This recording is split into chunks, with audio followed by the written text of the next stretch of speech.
데일 카네기는 그렇게 말했습니다. 대화 기술이나 처세술로 인간의 감정을 조절하고 인간관계가 잘 될 수 있다. 그러나 그렇지 않죠. 그 이유는 근본적으로 사람은 감정 조절이라는 게 완전하지 않기 때문입니다. 즉 감정 조절이 개인적으로든 사회적으로든 사람에게 큰 숙제라는 뜻입니다. 그렇다면 여러분, 사람이 감정 조절을 완전하게 한다는 것이 가능한 일일까요? 불가능한 일일까요? 감정이야 표현하는 것이 맞습니다. 근데 그 감정 표현이 다른 사람에게 상처를 주거나 또 관계를 나쁘게 만들지는 않아야 하는 정도 되죠. 따라서 감정 표현보다 감정 조절이 훨씬 더 중요한 일입니다. 그러면 예수님은 감정 조절을 하셨을까요? 지성과 영성, 감성이 모두 있으신 예수님, 지성과 영성으로 뭉쳐진 거룩한 구원 사역에 감정이라는 것이 조절되지 않아서 실패하신 적이 없으셨습니다. 오히려 절제되고 조절되는 감정이 큰 역할을 하셨죠. 예수님의 감정 조절의 백미는요, 이제 붙들려 가서 십자가를 지시기 직전의 상황들이죠.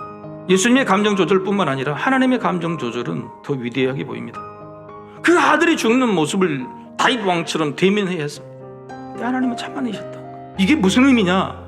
만일 하나님께서 그때 하나님의 감정을 조절하지 않으셨다면 하나님의 자비 없는 용서 없는 그 심판의 칼날은 진즉 인류를 다 몰살시켜 이미 끝났을 수도 있어요.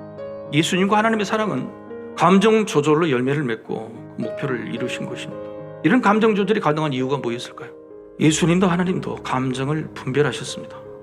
조금 과장되게 표현해보면 십자가 구원 사역이 성공한 이유는 하나님과 예수님께서 감정 조절, 즉 개별 감정과 공유 감정을 분별하셨기 때문에 그렇습니다.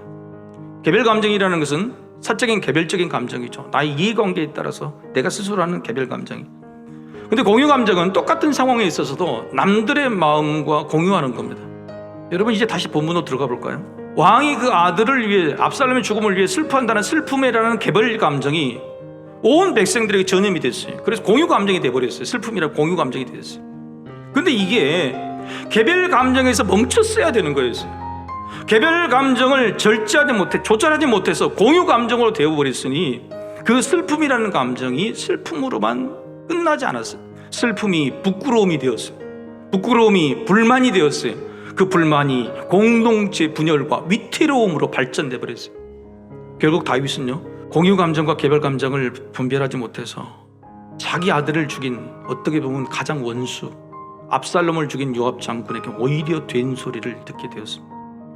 근데 다윗의 위대함이 여기서 나타나요. 이 충고를 듣고 기분 나쁘고 화가 났을 수도 있는데 그 말을 수용을 합니다. 그리고 그 성읍에서 자기 개별 감정을 자제를 하고 백성 앞으로 나아갑니다. 여러분, 여기서 한번 생각해 보십시오. 개별 감정에서 공유 감정을 딱 분별하니까 그 다음에 따라오는 것은 뭐냐면 감정이 공유되는 거예요. 감정 공유는 사랑으로, 그리고 관계 회복으로, 그리고 공동체 단결로 나아가는 전화위복이 되었습니다. 사랑하는 성도 여러분, 우리는 개별 감정과 공유 감정을 잘 분별하고 조절하고 있습니까? 여러분, 감정에 휩쓸리면 지혜가 발휘되지 못하고 사랑도 실패할 수 있습니다. 그래서 예수님께서 우리에게 성령님을 보내주십니다. 여러분, 성령님의 도우심으로 우리가 개별 감정과 공유 감정의 분별을 넘어서 개별 감정이 이제 공유 감정까지 포용이 되면 그것이 바로 감정 공유거든요. 포용하게 될 때 그때 우리 믿음이 비로소 성숙해지고 우리의 사랑이 능력 없음이 아니라 능력이 그때 되는 거예요. 다윗은 지금 아들의 죽음에 대한 슬픔을 개별 감정에서 공유 감정으로 바꾸게 되니 많은 백성들이 조문객으로 찾아와서 위로하게 주게 됐습니다. 이런 위로로 다시 힘을 얻었습니다. 예전에 나와 기쁨과 슬픔을 나누어 줬던 그 사람들, 그 공동체, 그것을 다시 기억해 보시기 바랍니다. 누구보다도 하나님께 아뢰십시오. 하나님도 예수님도 우리의 감정을 나누실 마음이 이미 넉넉히 준비되어 계십니다.